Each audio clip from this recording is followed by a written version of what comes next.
talk about the things that you've done. You talk about turning shit into diamonds, where you came from, the things that you did to get where but you I'm not are a piece now. of shit anyway. All the disappointment, quitting alcohol. I mean, you're just that dude that just keeps walking through everything. Just like when you're fighting in the cage, you keep walking through things. What is it mentally that enables you to be that tough, that focused, and I want to say optimistic as well?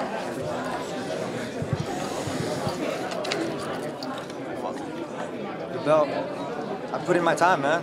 When I sit this next to my Ultimate Fighter trophy and I put it next to my All-State, All-American, all this, you guys would be surprised at how many accolades I have. You have not one clue. I'm gonna invite you guys to my facility one day, and you guys can see a lot of the different things that I have up, that I've collected over the years. The one part that my pops told me a long time ago was, don't give everything away. Because I love that. I love to be able to see a fan, and I'll give my hat, I'll give my bracelets, I'll do all that because it's for the fans. The one thing is when you keep winning, you keep losing. You realize that? You start losing touch of yourself. You start losing that realness of it because you start seeing a lot of this stuff and when it really doesn't matter. I carry this with pride because I've earned it.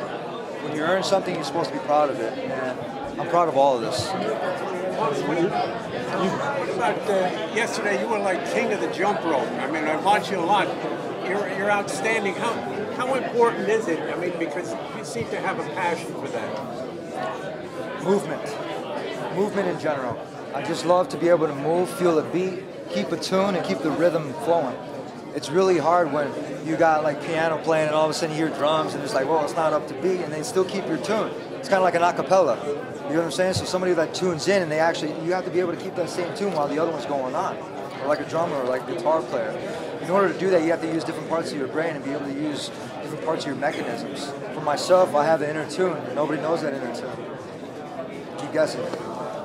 Tony, all the talk in the main event is a grappler versus a striker. Which one you got, grappler or striker? Is that funny to you as a guy who's so well-rounded? No. I mean, Khabib can strike. I mean, Conor knows how to take people down. In this sport, you're going to learn something that you don't know. And if you're not trying to do that, you're kind of fucked. So, in the case versus Conor and Khabib, I always say double knockout, right? I'm going to continue to say that. I'm not going to change my story. Is this the best division right now? Yeah.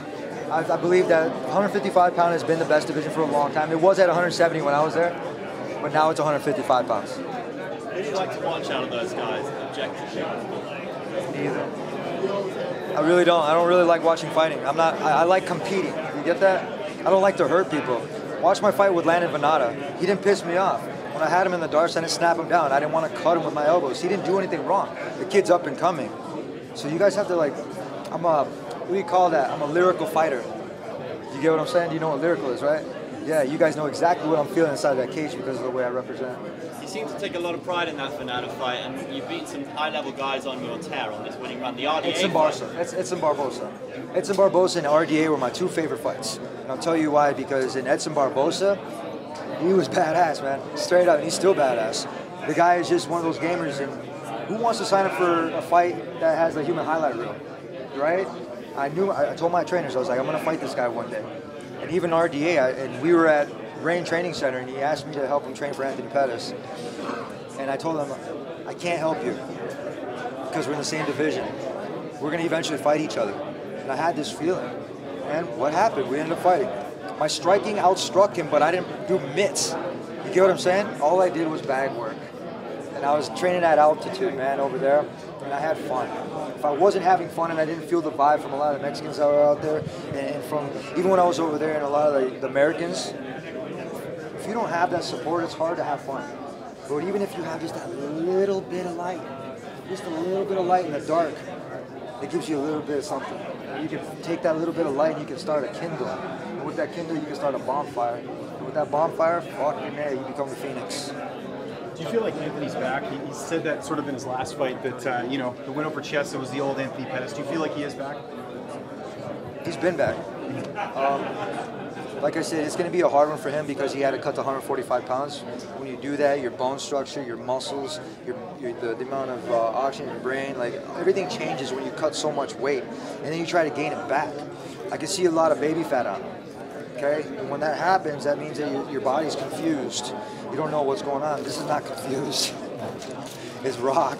Okay, and I've done a lot. I've been doing a lot of drills, a lot of kettlebells. I've actually picked up kettlebells, and I love kettlebells. I got a 72-pound kettlebell from On It, and it's funny. I bring people to the gym. I'm like, pick it up, and they go to pick it up, like, holy shit, that's heavy. And I go, boom, no problem. I do squats. I do all these different workouts.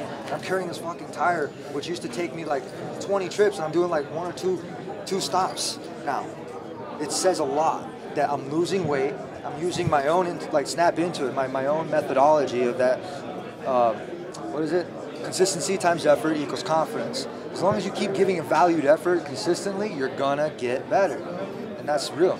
How much do you count on your strength, your cardio, and your endurance to make up for maybe, even if you need technique? Do you even need technique? Because you said once you need to do mitts, that's technique, right?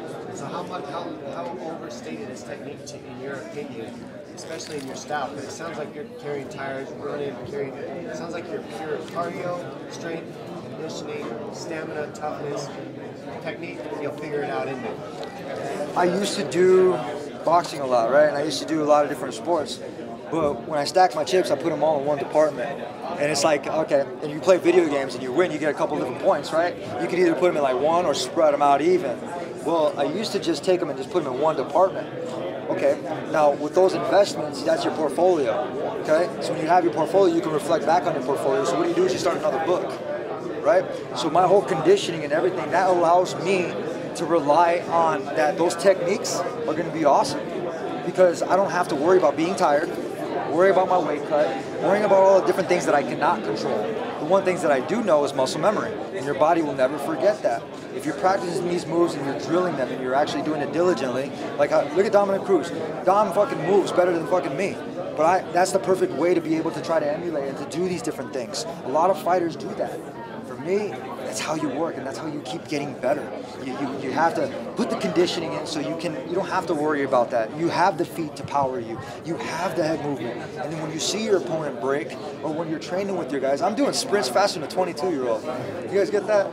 And it's cool, and he's a fast fucker. But as long as I told him, I was like, keep trying, because it's gonna push me. Tyron Woodley had, who was it that was training with him, big guys, Sage Northcutt, right?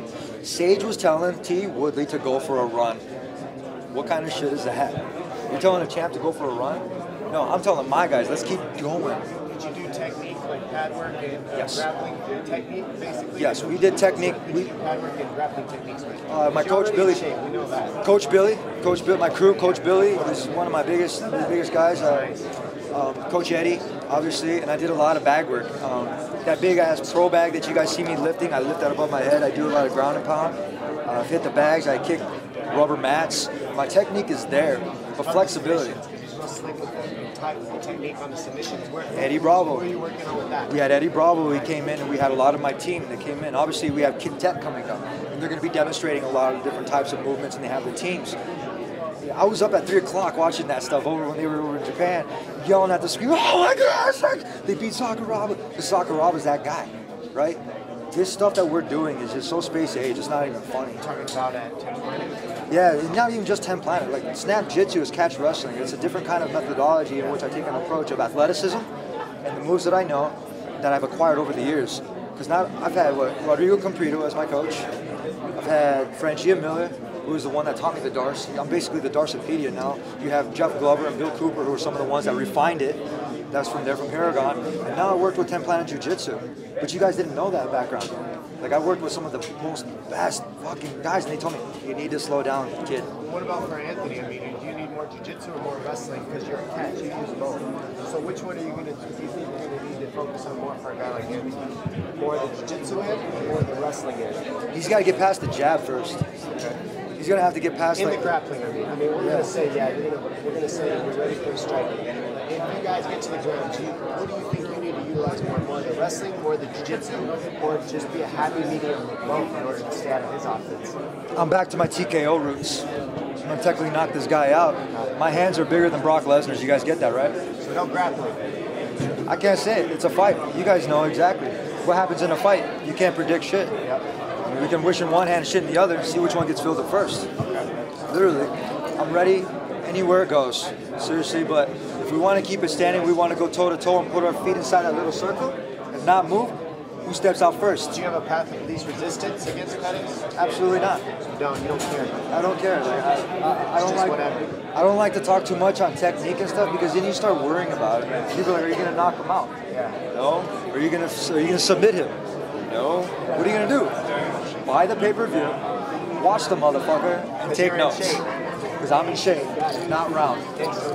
Tony, I've heard you mention quitting drinking 5 or 6 times this week. What led to that decision, and was drinking ever like a problem for you that you felt you needed to put behind you, or? No, absolutely not. What I felt was it was limiting me. It was like a weight. You know what I mean? And it's like a heavy weight that's on you that you don't realize that you need. That's why I looked at Connor and I was like, dude, you're doing this like a couple weeks before. And I kind of like, I looked at it, and you can't hate on somebody like that. What I realized that my full potential, not even just that with drinking, but eating right, adding supplements, adding the right nutrients. You have to realize that if you don't put the right stuff inside your body, you're gonna get shit. You're gonna get shit. Like I said, watch Super Size Me. If you haven't watched that, you're gonna get it. You're gonna get it right away.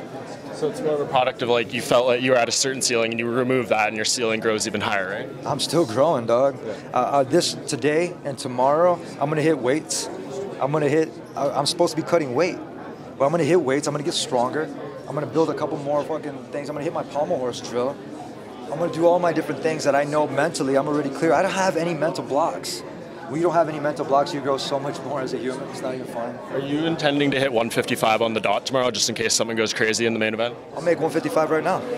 I'm only 5 away. Anthony said he's 8. Does that sound about right to you? That's good for him.